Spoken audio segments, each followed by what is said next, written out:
Ce serpent à groin est la plus grande fraude que la nature n'ait jamais créée. Et oui, déjà, t'as capté pourquoi on l'appelle le serpent à groin, parce qu'il est pas halal, parce qu'il a littéralement le bout du nez qui ressemble à un groin de cochon. Son groin de cochon lui sert à fouiller le sol, déterrer des proies et creuser des tunnels.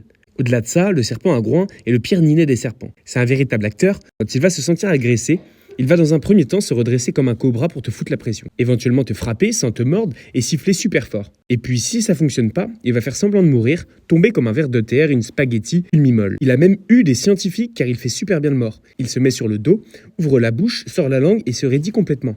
Au départ, les scientifiques croyaient qu'il revenait à la vie ou d'un coma profond. Au moins, cette capacité d'acteur hollywoodien lui sert pour se protéger de ses prédateurs, car il arrive à berner des renards et des oiseaux. Car beaucoup d'animaux évitent les charognes, car il y a un risque de maladie. Bref, tu l'as compris, ce serpent est inoffensif pour l'homme car il n'a pas de venin. Ce qui en fait une très bonne alternative pour un animal de compagnie pour ceux qui se chient dessus d'avoir un serpent potentiellement dangereux chez soi. Mais il possède quand même des toxines qui lui servent sur quelques animaux, notamment son repas préféré qui sont les crapauds et les grenouilles.